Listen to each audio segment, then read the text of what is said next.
O jurista, advogado, professor, escritor brasileiro e membro da Academia Brasileira de Filosofia, Ives Gandra Martins, foi firme, direto e objetivo ao deixar claro, num seminário na Câmara dos Deputados, sobre a competência do Poder Legislativo e ativismo judicial, que só dois poderes representam o povo e que não é papel do Judiciário fazer leis.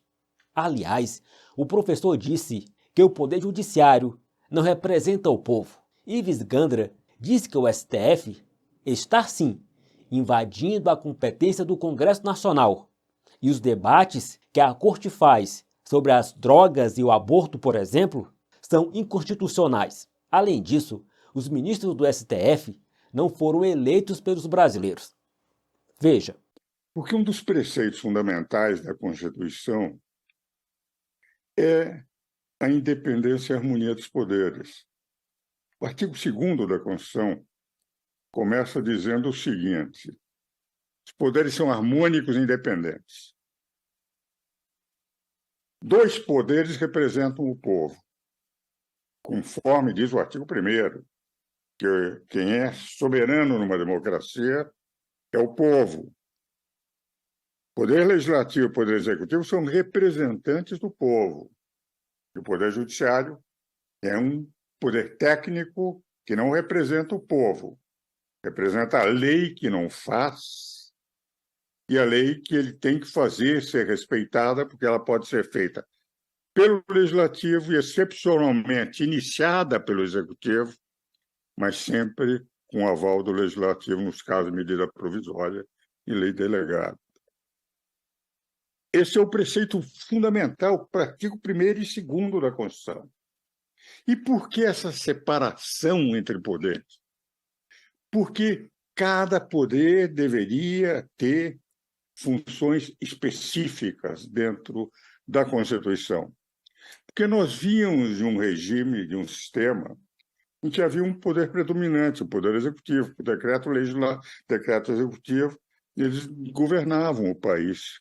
Basta dizer que o poder legislativo podia apenas, no regime anterior, ou apoiar ou rejeitar um decreto-lei, mas não podia apresentar qualquer emenda.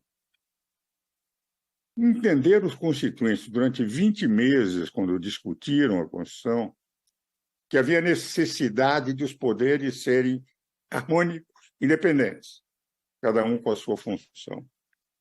Por essa razão é que o artigo 40, ou o título 4º da Constituição, é o mais longo artigo da Constituição, que decidiram os constituintes de 88. Eu acompanhei durante 20 meses os trabalhos constituintes, comentei com o Celso em 15 volumes, com 10 mil páginas aproximadamente, toda a Constituição brasileira, porque acompanhava. Até hoje, o relator da Constituinte é meu conselheiro no Conselho Superior de Direito da FEComércio, e eu sou conselheiro dele no Conselho dos Notáveis da Confederação Nacional do Comércio. O mais longo título da Constituição foi colocada no título 4º. Vai dos artigos 44 a 135. E qual é o primeiro poder que aparece? É o Poder Legislativo. E é o Poder Legislativo que aparece porque é o poder mais representativo do povo. Porque no Poder Legislativo eu tenho situação e tenho oposição. Vale dizer, eu tenho 100% de representação do povo.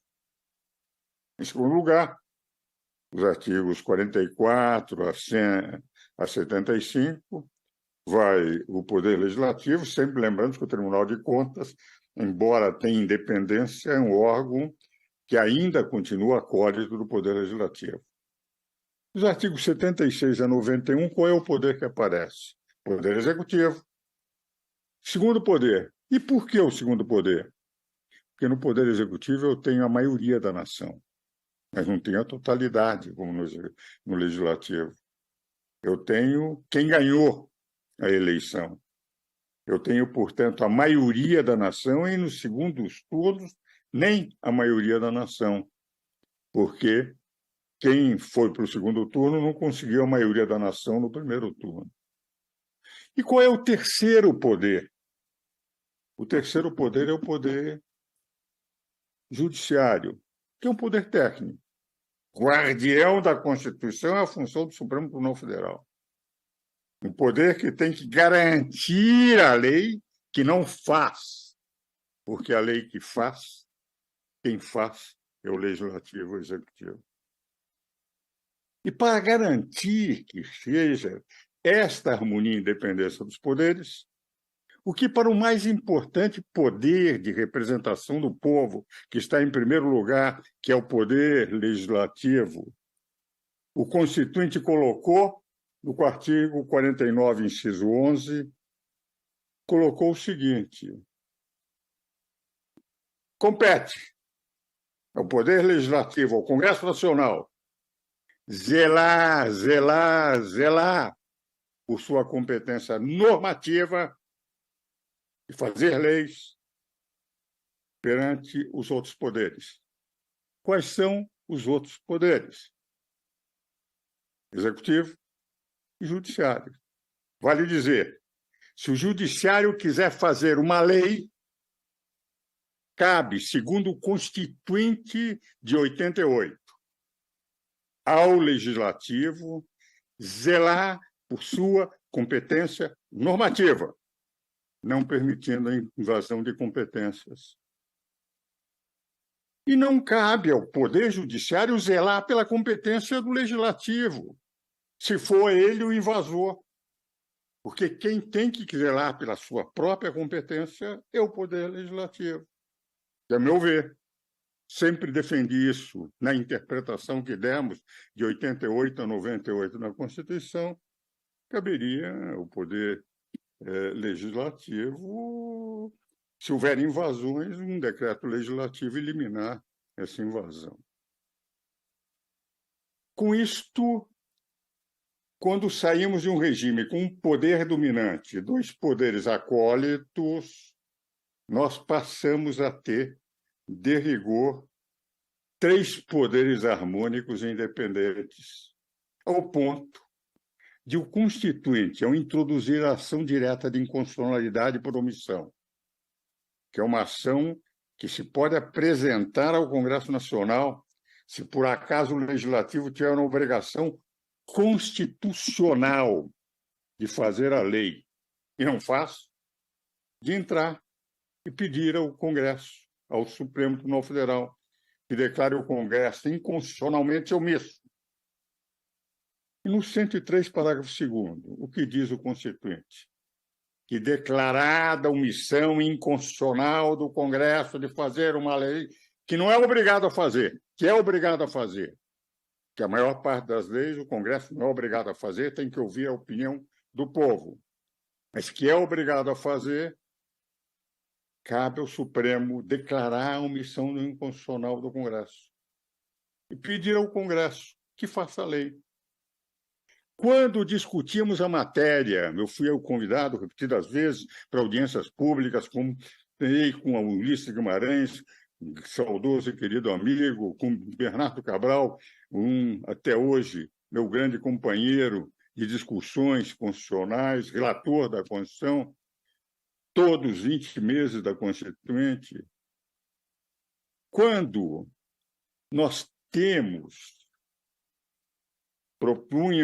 eu propunha, quando nós tínhamos, na proposição deles, a obrigatoriedade do Congresso Nacional fazer a lei, mas sem prazo, dizia eu, Bernardo, Sidney, que era o representante do Supremo, junto aos constituintes, se nós não pusermos um prazo, o Congresso pode levar 20 meses, 20 anos para fazer uma lei.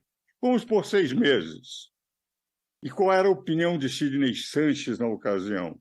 E que foi o argumento que terminou prevalecendo? Diz, é muito simples, Ives.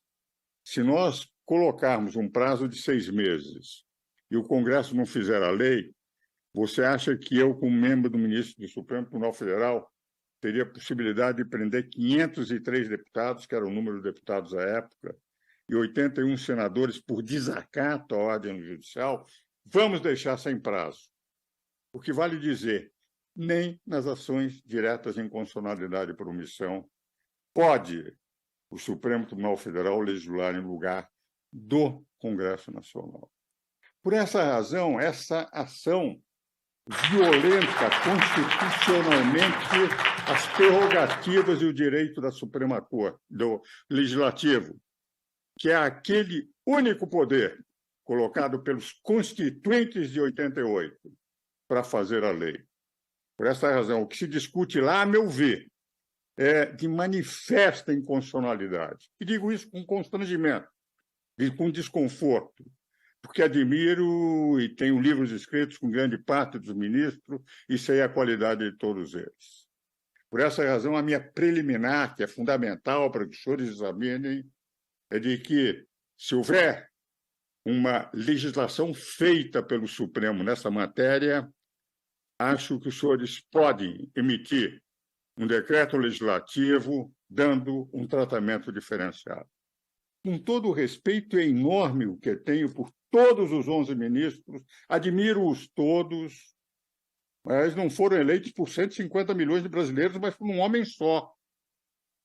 Vão substituir o Congresso Nacional eleito pelo povo, que é aquele que pode dizer se pode ou não, aquele que, quando decide uma matéria, legisla sobre uma matéria, está no seu pleno exercício de representar o povo. E quando não legisla é porque sente que o povo não quer que aquela matéria seja legislada.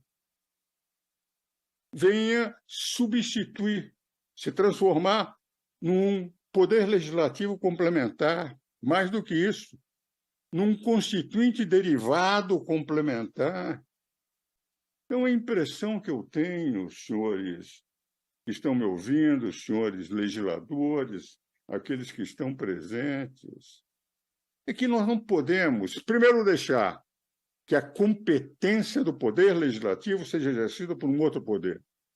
Por que razão vai se caracterizar que o Supremo tem o direito de substituir o Legislativo, deixar 513 deputados de fora, 81 senadores de fora, porque estão discutindo esses projetos, já participei de audiências públicas repetidas vezes no Congresso Nacional sobre o problema de aborto, e eles têm o direito de substituir um poder secundário na matéria legislativa, um poder sem maior importância que é o poder legislativo, para legislar no lugar deles.